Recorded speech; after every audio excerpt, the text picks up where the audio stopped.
di sini saya akan menjelaskan yang pertama ada persatuan dan kesatuan bangsa pada masa revolusi kemerdekaan, dan yang kedua ada persatuan dan kesatuan bangsa pada masa pemberlakuan konstitusi RIS atau Republik Indonesia Serikat. Nah, yang pertama, persatuan dan kesatuan bangsa pada masa revolusi kemerdekaan. Pada periode 1945 sampai 1949, Indonesia berbentuk negara kesatuan dengan bentuk pemerintah republik dan sistem pemerintahan presidensial. Presiden dan wakil presiden pada masa itu dijabat oleh Insinyur Soekarno dan Muhammad Hatta. Pemerintah Indonesia membentuk pemerintahan darurat Republik Indonesia yang bertempat di Bukit Tinggi, Padang, dengan presidennya Syafruddin Prawiranegara sebagai presiden sementara karena agresi militer dua Belanda yang mengakibatkan ditawannya Insinyur Soekarno dan Muhammad Hatta. Nah, sehari sebelum kedatangan sekutu, tanggal 14 November 1945, Soekarno sebagai kepala pemerintah Republik Indonesia diganti oleh Sultan Syahrir untuk dijadikan ujung tombak diplomatik. Dengan keluarnya maklumat pemerintah 14 November 1945. Kekuasaan eksekutif yang semula dijalankan oleh presiden beralih tangan ke menteri sebagai konsekuensinya dari dibentuknya sistem pemerintahan parlementer setelah munculnya maklumat wakil presiden 010 tanggal 16 November 1945.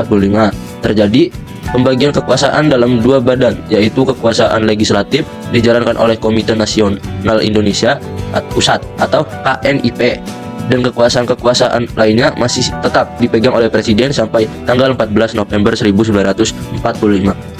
Nah, sistem pemerintahan parlementer tidak berjalan lama. Sistem tersebut berlaku mulai tanggal 14 November 1945 dan berakhir pada tanggal 27 Desember 1949. Dalam rentang waktu itu terjadi beberapa kali pergantian kabinet. Kabinet yang pertama dipimpin oleh Sultan Syahrir yang dilanjutkan dengan kabinet Syahrir 2 dan 3. Sewaktu bubarnya kabinet Syahrir 3 sebagai akibat meruncingnya pertikaian antara Indonesia dan Belanda, pemerintah membentuk kabinet presidensial kembali pada tanggal 27 Juni 1947 sampai 3 Juli 1947. Namun, atas desakan dari beberapa partai politik, Presiden Soekarno kembali membentuk kabinet parlementer seperti berikut. Yang ke-1, Kabinet Amir Syafruddin 1 pada 3 Juli 1947 sampai 11 November 1947. Yang kedua, Kabinet Amir Syafruddin 2 dari tanggal 11 November 1947 sampai 29 Januari 1948. Yang ketiga, Kabinet Hatta 1 pada tanggal 29 Januari 1948 sampai 4 Agustus 1949. Nah, yang keempat, Kabinet Darurat Mr. Syafruddin Prawiranegara 19 Desember 1948 sampai 4 Agustus 1949. Nah, yang kelima, Kabinet Hatta 2 pada tanggal 4 Agustus 1949 sampai 20 Desember 1949. Nah, lanjut. Pada periode ini muncul berbagai gerakan separatis dengan tujuan memisahkan diri dari NKRI, yaitu gerakan pemberontakan tersebut sebagai berikut. Ada dua. Yang pertama, pemberontakan PKI Madiun. Nah, pemberontakan di Madiun ini pada tanggal 18 September 1948 dipimpin oleh Musso dengan mempunyai tujuan yaitu mengganti dasar negara Pancasila dengan komunis. Pemberontakan PKI Madiun ingin mendirikan Soviet Republik Indonesia. PKI dalam mencapai tujuannya melakukan penganiayaan fisik, penculikan, dan pembunuhan terhadap pejabat maupun warga yang anti PKI, serta mengadu domba kesatuan TNI. Pemberontakan PKI Madiun akhirnya berhasil ditumpas dalam operasi militer TNI di bawah kepemimpinan Kolonel Gatot Subroto dan Kolonel Sungkono.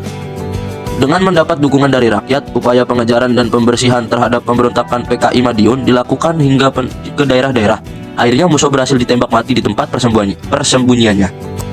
Nah, yang kedua ada DITII Jawa Barat, yaitu Durul Islam atau DI didirikan oleh Sukarmaji Marijan Kartosuwirjo dengan tujuan menentang penjajah Belanda di Indonesia. Akan tetapi, Kartosuwirjo memproklamasikan berdirinya Negara Islam Indonesia atau NII pada tanggal 7 Agustus 1949 dan tentaranya dinamakan Tentara Islam Indonesia atau TII. Upaya penumpasan dengan operasi militer yang disebut Operasi Bratayuda dengan taktis pagar betis pada tanggal 4 Juni 1962, Kartosuwirjo berhasil ditangkap oleh pasukan Siliwangi di Gunung Geber, Majalaya, Jawa Barat. Akhirnya dijatuhi hukuman mati pada tanggal 16 Agustus 1962. Yang kedua, persatuan dan kesatuan bangsa pada masa pemberlakuan Konstitusi RIS atau Republik Indonesia Serikat. Pada masa pemerintahan tahun 1949 sampai 1950, negara Indonesia berubah bentuk menjadi negara federasi atau serikat dengan masih menggunakan bentuk pemerintahan republik. Namun, sistem pemerintahan telah berganti menjadi sistem pemerintahan parlementer. Jabatan kepala negara dipegang oleh Insinyur Soekarno sebagai Presiden Indonesia Serikat dan Mr. Asad sebagai pemangku sementara jabatan Presiden Republik Indonesia. Pada tanggal 23 Agustus sampai 2 September 1949 diadakan KMB di kota Den Haag, Belanda. Adapun tujuan diadakan KMB ialah untuk menyelesaikan persengketaan Indonesia dan Belanda selekas-lekasnya dengan cara yang adil dan pengakuan kedaulatan yang nyata, penuh tanpa syarat kepada Republik Indonesia Serikat atau RIS. Nah, salah satu keputusan pokok KMB ialah bahwa kerajaan Belanda mengakui kedaulatan Indonesia sepenuhnya tanpa syarat dan tidak dapat dicabut kembali kepada RIS selambat-lambatnya pada tanggal 30 Desember 1949. Demikianlah tanggal 27 Desember 1949, Ratu Juliana menandatangani piagam pengakuan kedaulatan RIS di Amsterdam. Nah, terus bila kita tinjau, isinya konstitusi itu jauh menyimpang dari cita-cita Indonesia yang berideologi Pancasila dan berundang-undang dasar 1945. Karena hal-hal berikut ini. Yang pertama, konstitusi RIS menentukan bentuk negara serikat atau federalisme yang terbagi dalam 16 negara bagian, yaitu 7 negara bagian dan 9 buah satuan kenegaraan pasal 1 dan 2 konstitusi RIS. Yang kedua, konstitusi RIS menentukan suatu bentuk negara yang liberalistis atau pemerintahan berdasarkan demokrasi parlementer, di mana menteri-menterinya bertanggung jawab atas seluruh kebijaksanaan pemerintah kepada parlemen. Nah, pasal 118 ayat 2 konstitusi RIS. Nah, yang ketiga, Mukadimah konstitusi RIS telah diperjelas resmi proklamasi kemerdekaan negara Indonesia. Nah, yang ketiga, Mukadimah konstitusi RIS telah menghapuskan sama sekali jiwa atau semangat pembukaan Undang-Undang Dasar Proklamasi sebagai penjelasan resmi proklamasi kemerdekaan negara Indonesia atau pembukaan Undang-Undang Dasar 1945 merupakan Declaration of Independence bangsa Indonesia. Kata MPR nomor 20 MPRS 1996. Termasuk pula dalam penyimpangan Mukadimah ini adalah perubahan kata-kata dari kelima sila Pancasila. Inilah yang kemudian membuka jalan bagi penafsiran Pancasila secara bebas dan sesuka hati hingga menjadi sumber segala penyelewengan di dalam sejarah ketatanegaraan Indonesia. Gerakan separatis pada masa pemerintahan RIS sebagai berikut. Yang pertama, pemberontakan APRA. Pada bulan Januari 1950, di kalangan KNIL Jawa Barat timbul Angkatan Perang Ratu Adil di APRA yang dipimpin oleh Kapten Westerling. APRA memiliki tujuan untuk mempertahankan bentuk negara feodal Pasundan di Indonesia dan mempertahankan adanya tentara sendiri pada setiap negara bagian RIS. APRA mengajukan ultimatum menurut supaya APRA diakui sebagai tentara Pasundan dan menolak dibubarkannya Pasundan. Ultimatum tersebut tidak ditanggapi oleh pemerintah, maka pada tanggal 23 Januari 1950 di Bandung APRA berhasil ditempas. Ternyata dalam gerakan APRA ini berada di Jakarta, yakni Sultan Hamid berhasil ditangkap pada tanggal 4 April 1950. Hal ini Westerling bekerjasama dengan Sultan Hamid yang menjadi Menteri Negara tanpa portofolio dalam kabinet RIS. Rencananya, gerakan ini akan menyerang gedung tempat berlangsungnya sidang kabinet. Mereka merencanakan untuk membunuh Menteri Pertahanan Sultan Hamengkubuwono XI, Sekretaris Jenderal Kementerian Pertahanan MR Ali Bodiarjo, dan penjabat Kepala Staf Angkatan Perang Kolonel TB Simatupang. Berkat kesinggapan dari APRI, usaha APRA di Jakarta berhasil digagalkan. Pemberontakan Andi Ajis pada tanggal 30 Maret 1950, Kapten Andi Ajis bersama-sama dengan pasukan KNIL di bawah komandonya menggabungkan diri ke dalam APRIS di hadapan Letnan Kolonel Ahmad Yunus Mokodginta, Panglima Tentara dan Teritorium Indonesia Timur. Hal ini disebabkan sering terjadi demonstrasi kelompok masyarakat yang anti-federal untuk mendesak NIE segera menggabungkan dengan RI. Sebaliknya, golongan yang mendukung negara federal juga melakukan demonstrasi sehingga keadaan menjadi tegang. Kronologi pemberontakan Andi Ajis sebagai berikut. Yang pertama, 1. Pada tanggal 30 Maret 1950, Andi Ajis dan pasukannya menggabungkan diri dengan APRIS. Yang kedua, pada tanggal 5 April 1950, pasukan Andi Ajis menyerang markas TNI di Makassar. Yang ketiga, pada tanggal 8 April 1950, pemerintahan mengeluarkan ultimatum terhadap pemberontakan Andi Ajis. Yang keempat, pada tanggal 21 April 1950, pasukan TNI berhasil menduduki Makassar dan wali negara NIE mengumumkan bahwa NIE bersedia bergabung dengan NKRI. Kelima, pada tanggal 5 Agustus 1950 terjadi pertempuran antara pasukan APRIS dan KNIL. Yang terakhir, 6. Pada 8 Agustus 1950 dilakukan perundingan dan menghasilkan keputusan bahwa pasukan KNIL harus meninggalkan Makassar. Selanjutnya, pemberontakan Republik Maluku Selatan RMS. Pemberontakan Rakyat Maluku Selatan di dalam kurung RMS dipimpin oleh Dr. Cintian Ruben Stephenson Soumokin, bekas Jaksa Agung NIE di dalam kurung negara Indonesia Timur. Ia menyatakan berdirinya Republik Maluku Selatan dan pemberontak memproklamasikannya pada 25 April 1950. Pemberontakan ini dapat ditumpas setelah dibayar mahal dengan kematian Letnan Ahmed Iyadi, Letnan Sudiarto, dan Mayor Abdullah. Pemerintahan RIS berusaha mengatasi masalah ini secara damai, yaitu dengan mengirimkan misi damai yang dipimpin oleh tokoh asli Maluku, yaitu Dr. Leimena. Akan tetapi misi ini ditolak oleh Soumokin. Mereka berupaya menarik perhatian dan pengakuan dari dunia internasional, terutama dari Belanda, Amerika Serikat, dan Komisi PBB untuk Indonesia. Selanjutnya, persatuan dan kesatuan bangsa pada masa demokrasi liberal. Pertama kali Indonesia menganut sistem demokrasi parlementer yang biasa disebut dengan demokrasi liberal. Masa demokrasi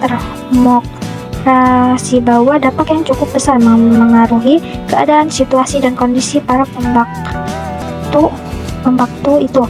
Di Indonesia, demokrasi liberal yang berjalan dari tahun 1950 sampai 1959 mengalami perubahan-perubahan kabinet yang mengakibatkan pemerintahan menjadi tidak stabil.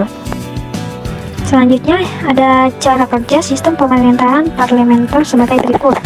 Pertama, kekuasaan eksekutif dijalankan oleh kabinet atau dewan menteri yang dipimpin oleh seorang perdana menteri. Kabinet dibentuk dan bertanggung jawab kepada DPR.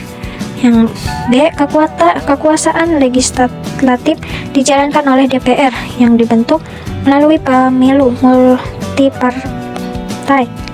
Partai politik yang menguasai mayoritas kursi menyelenggarakan pemerintahan negara. DPR membentuk kabinet sebagai PE. Selanjutnya C, kekuasaan yudikatif dijalankan oleh badan pengadilan yang bebas. CED, Presiden hanya berperan sebagai kepala negara, bukan kepala pemerintahan. Kepala pemerintahan dijabat oleh Perdana Menteri. E, jika kabinet bubar, Presiden dan menunjuk formatur kabinet untuk menyusun kabinet baru. F, jika DPR mengajukan mosi tidak percaya lagi kepada kabinet yang baru itu, DPR dibubarkan dan diadakan pemilu. G, jika DPR menilai kinerja menteri atau beberapa menteri serta kabinet kurang atau bahkan tidak baik, DPR dapat mengajukan mosi tidak percaya. Pada periode ini terjadi beberapa gerakan separatis yang terjadi di daerah sebagai berikut. A yaitu Pemberontakan Darul Islam atau Tentara Islam Indonesia yang biasa kita tahu atau kita sebut DITI. Yang pertama yaitu Gerakan DITI di Sulawesi Selatan. Penantangan DITI di Sulawesi Selatan dimulai sejak tahun 1951 yang dipimpin oleh Kahar Muzakar.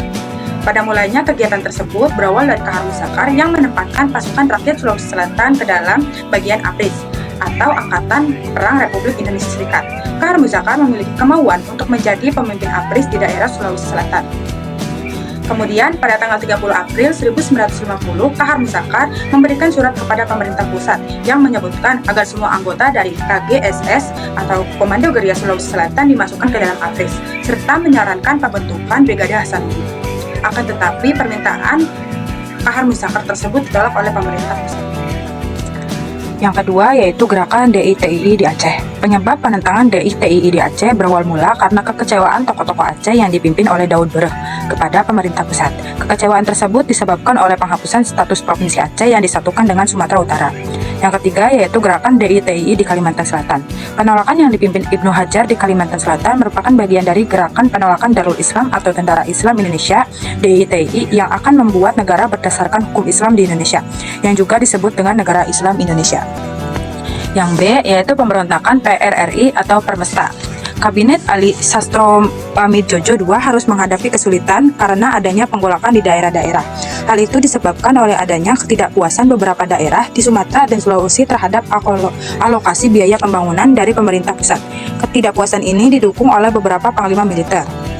Munculnya pemberontakan PRRI atau Permesta didahului dengan pembentukan dewan-dewan di beberapa daerah Sumatera, yaitu Dewan Banteng di Sumatera Barat oleh Letnan Kolonel Ahmad Hussein pada tanggal 20 Desember 1956, Dewan Gajah di Medan oleh Kolonel Maludin Simbolon pada tanggal 22 Desember 1956, dan Dewan Manguni di Manado oleh Letnan Kolonel V.J. Samuel pada tanggal 18 Februari 1957.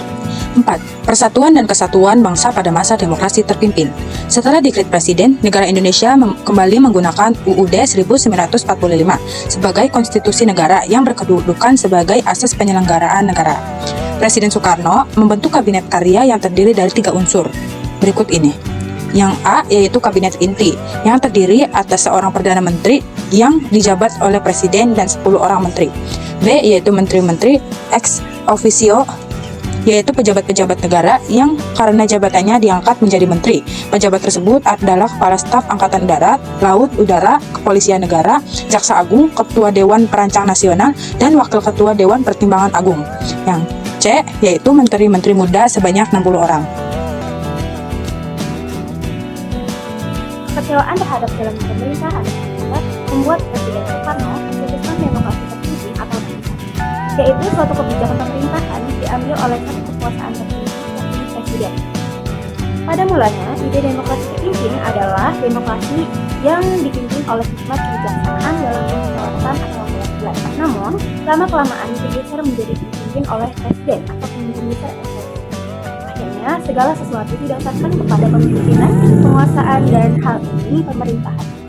Berlangsungnya demokrasi terpimpin di Indonesia dilatar belakangi oleh hal-hal sebagai berikut.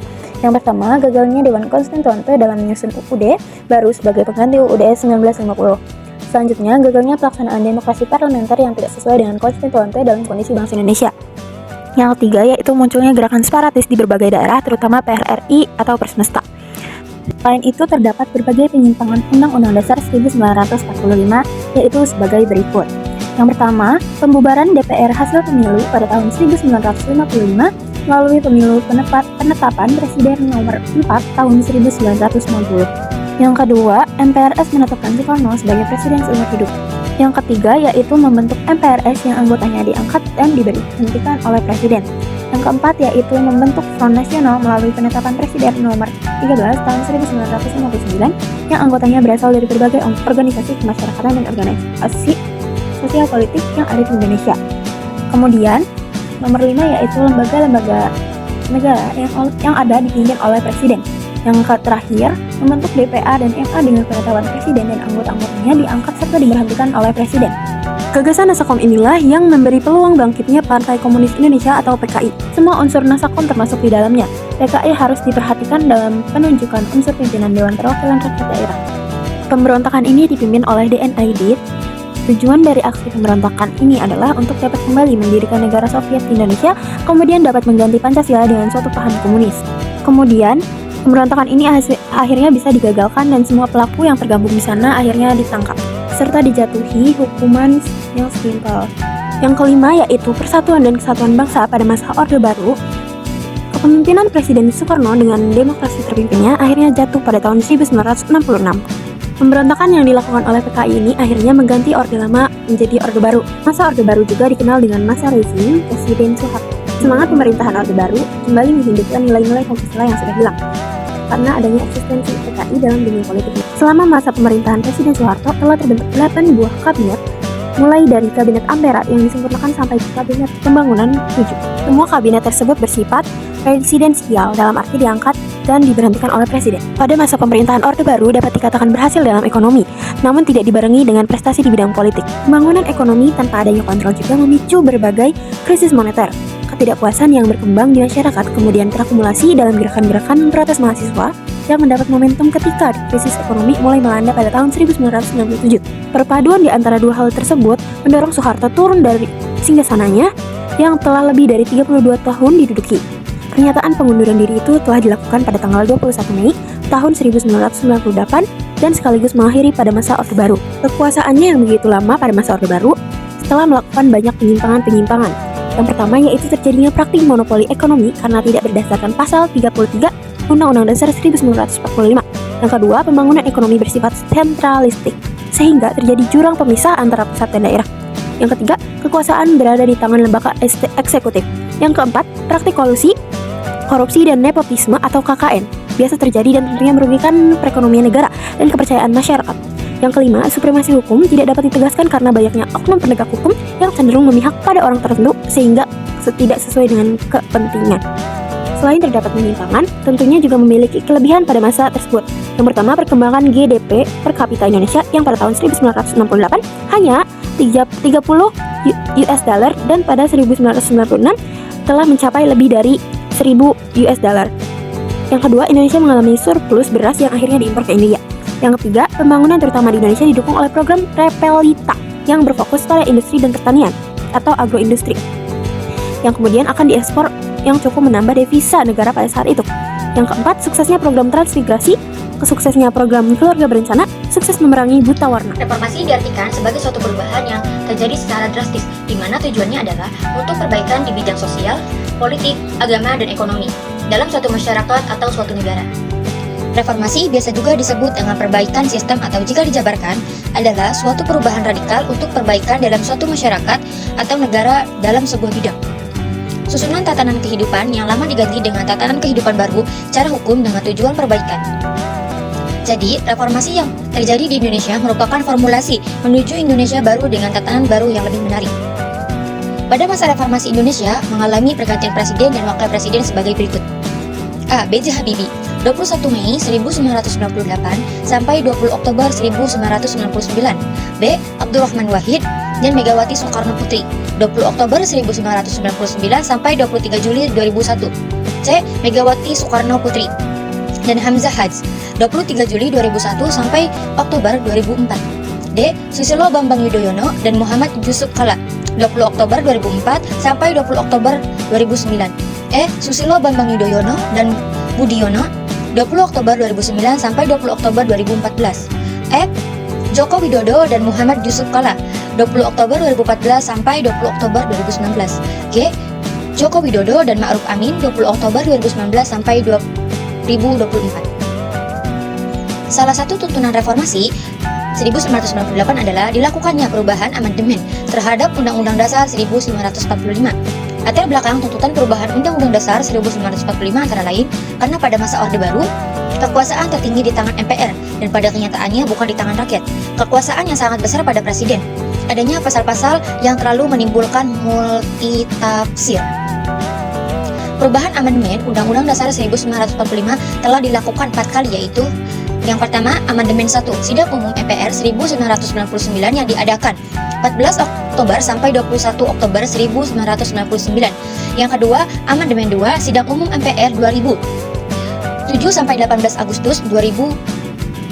Amandemen 3, Sidang Umum MPR 2001, 1-9 November 2001. Amandemen 4, Sidang Umum MPR 2002, 1-11 Agustus 2002. Perubahan tersebut telah mengubah peran dan hubungan Presiden dengan DPR.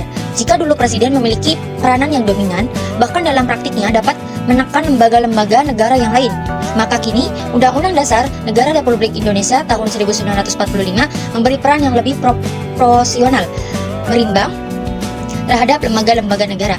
Begitu pula, kontrol terhadap kekuasaan Presiden menjadi lebih ketat.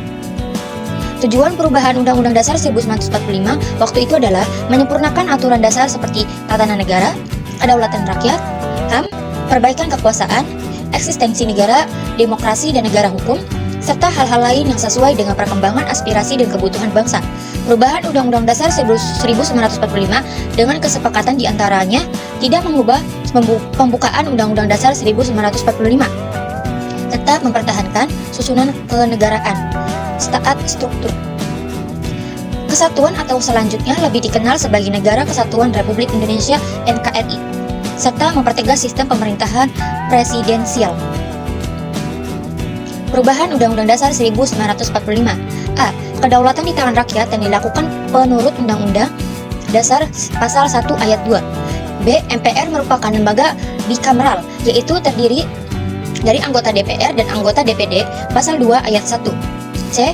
Presiden dan Wakil Presiden dipilih langsung oleh rakyat, Pasal 6A Ayat 1. D. Presiden memegang jabatan selama 5 tahun dan dapat dipilih kembali dalam jabatan yang sama untuk 1 kali masa jabatan, Pasal 7. E. Mencantumkan hak asasi manusia, Pasal 28A, Pasal 28J. F. Penghapusan DPA sebagai lembaga tinggi negara. G. Presiden bukan mandataris MPR. H. MPR tidak lagi menyusun GBHN. I. Pembentukan Mahkamah Konstitusi MK dan Komisi Yudisial KY Pasal 24B dan 24C. J. Anggaran pendidikan minimal 20% Pasal 31 Ayat 4. K. Negara kesatuan tidak boleh diubah Pasal 37 Ayat 5. L. Penjelasan Undang-Undang Dasar 1945 dihapus.